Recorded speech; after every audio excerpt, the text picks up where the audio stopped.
आता पावसासंदर्भातील बातम्यांचा वेगवान आढावा घेऊयात।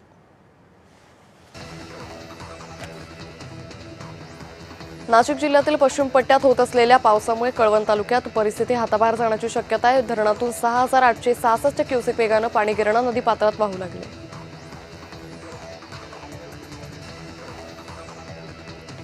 नाशिकमधील गिरणा नदीला पूर आल्याने सावकी विठेवाडी गावांना जोडणारा पूल पाण्याखाली गेलाय। गेल्या 15 दिवसात दुसऱ्यांदा पूल पाण्याखाली गेला, त्यामुळे मार्गावरील प्रवाशांना अन्य दुसऱ्या मार्गाने जाण्याची वेळ आली आहे। वैनगंगा नदीवरील धापेवाडा बॅरेजचे 17 दरवाजे उघडण्यात आले। 17 दरवाजांमधून 74,240 क्युसेकने पाण्याचा विसर्ग करण्यात आला आहे। मुसळधार पावसामुळे पालघरच्या वाणगावसह कापशी गावात पूरस्थिती निर्माण झाली। अनेक नागरिक पुराच्या पाण्यात अडकून पडले होते। माहिती मिळताच पोलिसांनी तातडीने घटनास्थळी धाव घेत स्थानिकांच्या मदतीने बचाव कार्य केले। नाशिक जिल्ह्यातील कळवण तालुक्यात होत असलेल्या पावसामुळे आठवण बे परिसरातील पुलावरून जोरदार पाणी वाहत असल्याने कळवण नांदुरी नाशिक महामार्गावरील वाहतूक बंद पडली। त्यामुळे वाहनधारकांना आभोणा मार्गे नांदुरी येथून नाशिककडे जाण्यास सांगितलं जात आहे।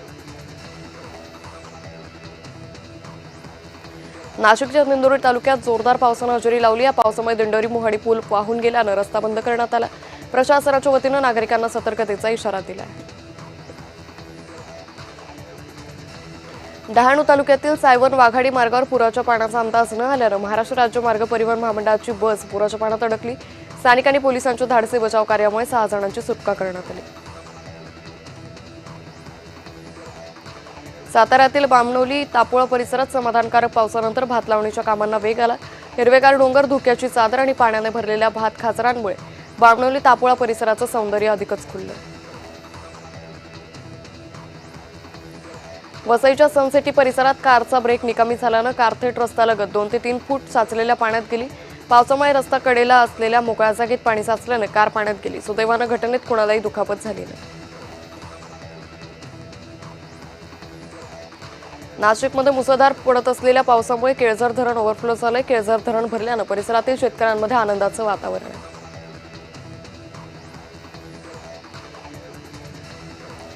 नाशिकच्या गिरणा नदीला पूर आलाय। 60 ते 70 लोकांना सुरक्षित स्थळी हलवण्यात आले। गिरणा नदीने धोक्याची पातळी ओलांडली आहे।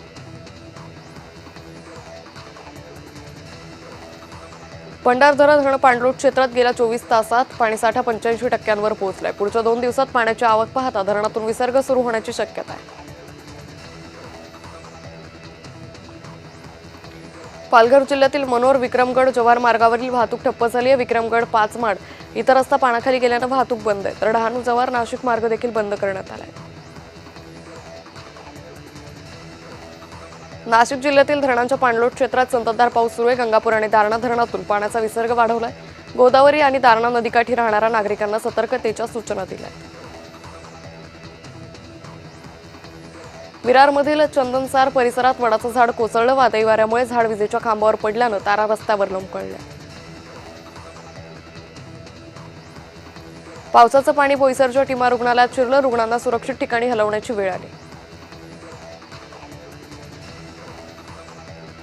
कोल्हापुरात पावसाचा जोर वाढलाय। मुसळधार पावसामुळे राधानगरी धरण 83% भरले। काळंबावाडी धरण 45% भरले।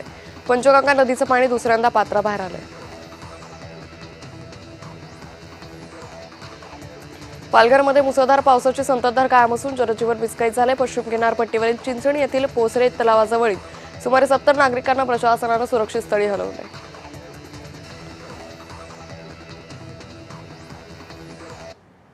आता मेट्रो शहरातील बातम्यांचा वेगवान आढावा